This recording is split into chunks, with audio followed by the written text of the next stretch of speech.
पूरे देश ने सोना और चांदी के भाव में आग लगा रखी है और उसी के चलते लगातार कीमतें बढ़ने से ग्राहकों की संख्या कम हुई है और उससे अच्छा खासा प्रभाव ज्वेलरी शॉप्स और जो सोने चांदी का व्यापार करते हैं उस पर पड़ता है।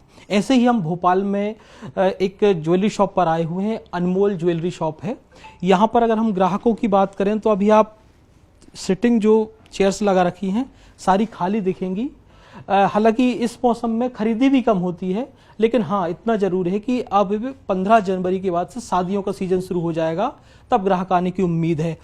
हम बात करेंगे जो रेट्स लगातार बढ़ रहे हैं, पिछले हम 1-1.5 साल से देखें तो सोना और चांदी दोनों ने ही भाव बहुत ऊपर आ गए हैं, जिसपे आम लोगों की पहुंच से तो दूर है।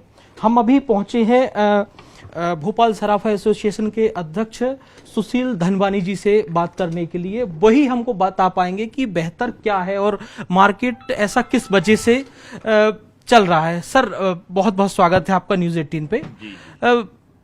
ये जो पूरा चल रहा है भाव को लेके, हम सोना की बात करें, चांदी की बात करें, अब तो आम आदमी की पहुंच से दूर है, तो आज की डेट में क्या रेट है और इसका कारण क्या है इतना जो भाव आगे जा गया?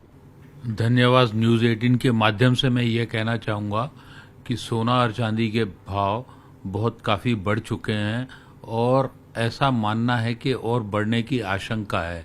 इसके पीछे मुख्य कारण क्या है? मुख्य कारण यह है कि ये जो अपने वर्ल्ड में अनिश्चितता चल रही है, जैसे वेनेजुएला, अमेरिका ने वेनेजुएला पे दबाव बना दिया, वहाँ रशिया और यूक्रेन चल ही रहा है, यहाँ चाइना और ताइवान के बीच में भी यानी स्थितियाँ ठीक नहीं हैं। उन सबको के मद्देनज़र सबसे ज़्यादा सोना और चांदी के भाव में तेज़ी आई है और वो आना लाजमी है, क्योंकि सोना एक इंटरनेशनल करेंसी के रूप में जाना पहचाना मेटल है, इसलिए सोने के दाम बढ़े हुए हैं और ऐसी अनिश्चितता और आगे भी दिख रही है। इसलिए भविष्य में सोना चांदी में ज़्यादा गिरावट देखने को नहीं लग रही है। फिलहाल रहा सवाल, अभी ग्राहकी का सीज़न नहीं है क्योंकि अधिक मास चल रहा है, 15 जनवरी तक ये चलेगा। उसके बाद व्यापारी तो उम्मीद पे ही जीता है, उम्मीद पे ही जीता आया है, तो 15 जनवरी के बाद देखते हैं कैसा बाजार चलता है। सर अभी आज की डेट में अगर हम बात करें तो क्या रेट चल रहा है दोनों का, सोना चांदी का, और एक हफ्ते में कितना अंतर आया है? एक हफ्ते में 1 तारीख के बाद से करीबन 5% बढ़ गया है सोना चांदी, 5 से 7% बढ़ गया है जब से ये वेनेजुएला और अमेरिका का मसला सामने आया है। लेकिन बढ़ता ही जा रहा है, जबकि ग्राहकी भी नहीं है, उसके बावजूद भी रेट्स ऊपर जा रहे हैं। सर अब आम आदमी की पहुंच से लगातार सोना और चांदी बाहर होता जा रहा है, तो लोगों ने कुछ इसकी जगह पे ऑप्शन ढूंढना शुरू किया है। जब आपके यहाँ ग्राहक आते होंगे, जैसे 24 कैरेट का गोल्ड कोई ले रहा है, 18 का ले रहा है, तो अब 18 पे शिफ्ट हुआ है या फिर उसने अपनी जो लिमिट थी उसको कम कर दिया है लेने की?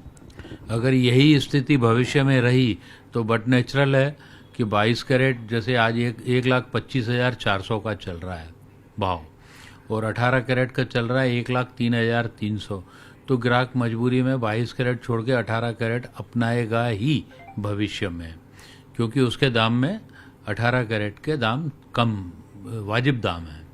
ये है, पर ये आने वाला वक्त बताएगा, अभी कह पाना बड़ा मुश्किल है। मतलब ये कह सकते हैं कि अभी तो रेट और ऊपर जाना है। हाँ, लगता तो ऐसा ही है। जब तक वर्ल्ड के हालात सामान्य नहीं होंगे तब तक मद्दी नहीं है इनमें। बिल्कुल हमने बात की और ये चीज तय है, निश्चित है कि जब तक देश में जो वर्ल्ड में जो अस्थिरता का माहौल चल रहा है, जब तक वो कंट्रोल में नहीं आएगा, सोना और चांदी आसमान की तरफ और ऊपर जाते जाना है और आम आदमी की पहुंच से दूर होते जाना है। तो ये व्यापारियों के लिए भी फिलहाल राहत के लिए नहीं है ये स्थिति, और आम लोग जो है या जो सोना चांदी पे इन्वेस्टमेंट करना चाहते हैं, खरीदना चाहते हैं, शादी ब्याह के सीजन में खरीदते हैं, उनके लिए जरूर मुसीबत भरा रह सकता है। कैमरामैन मनीष के साथ शिवकांत, भोपाल।